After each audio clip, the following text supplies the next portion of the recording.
अस्सलामुअलैकुम students, I hope आप सब ठीक होंगे। आज का हमारा टॉपिक है electric intensity between two oppositely charge plates.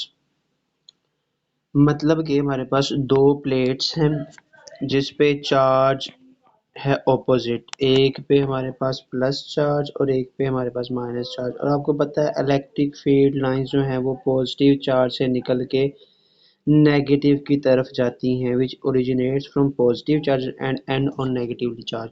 अच्छा, अब यहाँ पे ना क्योंकि चार्ज की वैल्यू भी सेम होगी, जब चार्ज की वैल्यू सेम होगी इसका मतलब है कि फिर इलेक्ट्रिक फील्ड लाइंस बिल्कुल पैरेलल हो जाएंगी, इक्वी डिस्टेंस, मतलब दो लाइंस के में डिस्टेंस सेम रहेगा, यूनिफॉर्म होगी चार्ज, सही है, इक्वी स्पेस्ड होगी और जो फोर्स है वो कांस्टेंट होगी क्योंकि चार्ज की अमाउंट सेम है, इलेक्ट्रिक फील्ड इंटेंसिटी भी सेम होगी जिसकी वजह से फोर्स भी सेम होगी, लेकिन ये साइडों से थोड़ी कर्व होगी।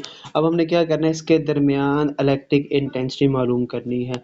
तो इसके दरमियान इलेक्ट्रिक इंटेंसिटी मालूम करनी है। इलेक्ट्रिक इंटेंसिटी मालूम करने के लिए सबसे पहले हम एक सरफेस एज्यूम करते हैं जिसको हम बोलते हैं गॉसियन सरफेस। गॉसियन सरफेस हम इसलिए एज्यूम करते हैं कि इलेक्ट्रिक इंटेंसिटी मालूम कर सकें, और इस केस में हम लोग रेक्टेंगुलर गॉसियन सरफेस एज्यूम करेंगे क्योंकि हमने दो प्लेट्स के दरमियान इलेक्ट्रिक इंटेंसिटी मालूम करनी है और इसका एक एंड जो है वो प्लेट के अंदर होना चाहिए, सही है। अगर प्लेट के अंदर नहीं होगा तो फिर इलेक्ट्रिक इंटेंसिटी दूसरे तरीके से ज़ीरो हो सकती है। मतलब अगर हम एज्यूम करते हैं ना इनसाइड, ये हमारे पास इनसाइड, तो भाई यहाँ से जितनी लाइन अंदर जा रही हैं उतनी ही लाइन बाहर आ रही हैं। इसका मतलब है जो जितनी लाइन सरफेस में एंटर हो रही हैं एक को पॉजिटिव कंसीडर कर लेते हैं और जितनी लाइन सरफेस से बाहर जा रही हैं उसको नेगेटिव कंसीडर कर लेते हैं। इसका फिर फ्लक्स ज़ीरो हो जाएगा। मतलब देखने से ऐसा लगेगा कि ये जितनी इंटर हो रही है जितनी आउट हो रही है तो ओवरऑल सम ज़ीरो, लेकिन फिर भी तो फ्लक्स पास कर ही रहा है ना। तो ये थोड़ा सा प्रॉब्लमेटिक हो जाता है, इस वजह से इलेक्ट्रिक इंटेंसिटी मालूम नहीं हो सकती। इसका सही हल ये है कि एक ना प्लेट के अंदर हम रखते हैं, सही, एक सरफेस एक साइड प्लेट के अंदर रखते हैं और एक साइड प्लेट के दरमियान, तो हम यहाँ पे फिर इलेक्ट्रिक इंटेंसिटी मालूम कर सकते हैं। अब हमारे पास हैं चार साइड्स हैं। यहाँ पे पहली सरफेस S1, दूसरी सरफेस S2, तीसरी सरफेस S3 जो कि चार्ज प्लेट के अंदर है, और फिर चौथी सरफेस हमारे पास है S4। अगर इसमें आप देखें ना गौर से, वो बात कुछ ऐसे है कि जो हमारे पास है S4, इसको मैं थोड़ा सा डार्क कर रहा हूँ, S4 और S2। अब देखें इलेक्ट्रिक इंटेंसिटी की डायरेक्शन भी डाउनवर्ड है और वेक्टर एरिया की डायरेक्शन इसके हो जाएगी परपेंडिकुलर, इस सरफेस के परपेंडिकुलर हम लेंगे ना वेक्टर एरिया, तो यहाँ पे जो एंगल है वो 90 डिग्री बन जाएगा। और आपको पता है उसका फार्मूला हमारे पास होता है फ्लक्स का ए कोस ऑफ थीटा, ये हमारे पास उसका फार्मूला हो जाता है। Flux is equal to E A cos of theta, ये हमारे पास हो जाता है फ्लक्स का फार्मूला, ठीक है। अब यहाँ पे देखें, यहाँ पे S4 पे इलेक्ट्रिक इंटेंसिटी डाउनवर्ड और ये हमारे पास वेक्टर एरिया लेफ्ट साइड पे एंगल 90 डिग्री तो कोस 90 जीरो, इसका मतलब है कि इस साइड पे फ्लक्स जीरो हो जाएगा S4 वाली साइड पे, और S2 वाली साइड पे भी सेम केस, एंगल 90 तो फ्लक्स जीरो। और मजीद S3 की अगर हम बात करें ना, तो पहले हम चार्ज के लिहाज से डिस्कस कर लेते हैं कि लेट्स सपोज ये हमारे पास एक charge electric field line charge के बाहर से निकलती हैं, मतलब चार्ज के अंदर से नहीं निकलेगी। इसका मतलब है जहाँ पे चार्ज के अंदर वाली साइड पे इलेक्ट्रिक फील्ड इंटेंसिटी ज़ीरो होगी, इसका मतलब है S3 पे भी जो इलेक्ट्रिक फील्ड इंटेंसिटी है वो ज़ीरो हो जाएगी, तो इसकी वजह से यहाँ पे भी फ्लक्स क्या हो जाएगा, ज़ीरो।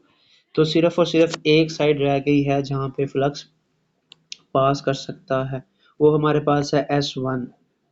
अगर आप S1 देखें तो इलेक्ट्रिक इंटेंसिटी की डायरेक्शन भी डाउनवर्ड है, वेक्टर एरिया की डायरेक्शन भी डाउनवर्ड है, तो सिर्फ और सिर्फ हमारे पास फ्लक्स का एक ही फार्मूला बचता है ई ए, क्योंकि एक साइड है ना, एक साइड पे होने की वजह से फ्लक्स भी हमारे पास एक ही होगा। अब इसकी कैलकुलेशन देखते हैं।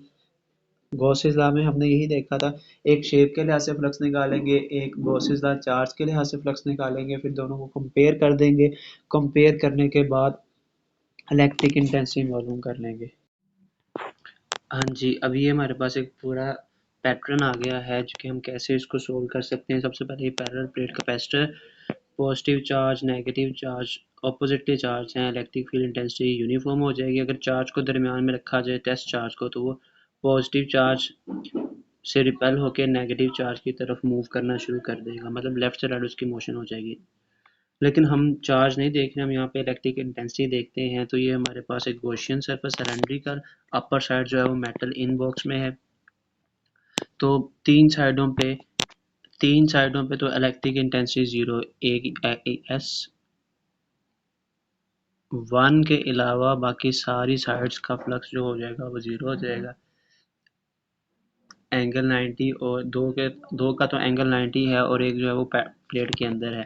तो वैसे हमारे पास जो फार्मूला होता है ना इलेक्ट्रिक इंटेंसिटी का, हम सबके फ्लक्स को जमा करते हैं। लेकिन अभी कंडीशन यहाँ पे हो रही है, तीन का फ्लक्स जीरो है, सिर्फ एक का फ्लक्स है वो नीचे वाली सरफेस S1 का। तो ये हमारे पास फ्लक्स आ गया, ये हमारे पास फ्लक्स आ गया।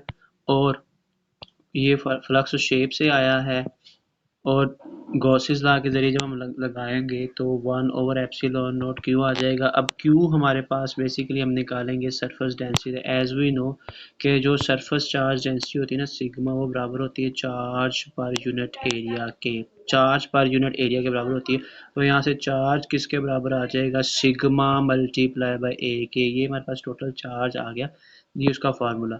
तो यहाँ पे चार्ज की जगह उसका जब हम फार्मूला पुट करेंगे तो फ्लक्स का फार्मूला आ जाएगा E A/एप्सिलॉन नॉट, E A/एप्सिलॉन नॉट आ गया। ठीक है, अब यहाँ पे एक तो फार्मूला हमारे पास फ्लक्स का ये है ना, फ्लक्स का फार्मूला यहाँ पे हम लिख भी देते हैं, सिग्मा A/एप्सिलॉन नॉट। एक फ्लक्स का फार्मूला ये आ गया, एक फ्लक्स का फार्मूला जो अभी हमने निकाला था ये दिस। इन दोनों को जब हम कंपेयर करेंगे तो एक साइड पे E A आ जाएगा, E A इंटू ये एक फ्लक्स ये वाला जो हमने ऊपर से निकाला और एक फ्लक्स का फार्मूला ये वाला जो गॉसेस लॉ की मदद से आया। तो इन दोनों को कंपेयर करें तो एरिया जो है वो एरिया से कैंसिल हो जाएगा। तो फार्मूला हो जाएगा E epsilon E is equal to sigma over epsilon, और सिग्मा जो होता है वो सरफेस चार्ज डेंसिटी और एप्सिलॉन नॉट होता है परमिटिविटी ऑफ फ्री स्पेस। ठीक है, और यहाँ पे अगर इसकी वेक्टर फॉर्म लिखना चाहें तो इसकी वेक्टर फॉर्म जब हम लिखेंगे तो हमारे पास ये आ जाएगा आर का फार्मूला। ये सबसे लास्ट पे जब आप इसको देखेंगे तो ये हमारे पास आ जाएगा ये फार्मूला। आर कैप लगा देंगे और आर का मतलब होता है आर कैप, ये यूनिट वेक्टर होता है, इसकी डायरेक्शन वही होती है जो इलेक्ट्रिक इंटेंसिटी।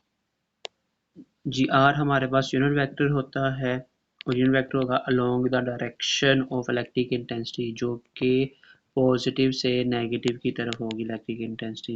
मतलब इलेक्ट्रिक इंटेंसिटी बात देख लें कि इलेक्ट्रिक इंटेंसिटी पॉजिटिव चार्ज से नेगेटिव चार्ज की तरफ जा रही है। तो पॉजिटिव चार्ज जो होता है वो हाई पोटेंशियल पे होता है, पॉजिटिव चार्ज जो होता है वो हाई पोटेंशियल पे और नेगेटिव चार्ज होता है लो पोटेंशियल पे। तो इलेक्ट्रिक इंटेंसिटी की डायरेक्शन का किस तरफ है, कहाँ से कहाँ जा रही है, हाई पोटेंशियल से लो पोटेंशियल की तरफ। इसको हम ऐसे भी बोल सकते हैं electric intensity along the decreasing potential, यानी कि नेगेटिव चार्ज की तरफ जा रही है ना, तो नेगेटिव चार्ज की तरफ जा रही है इसका मतलब पोटेंशियल डिक्रीज हो रहा है। तो direction of electric intensity along the decreasing potential. Okay जनाब, thank you very much. Next lecture में हम अगला टॉपिक देखेंगे। अल्लाह हाफिज़।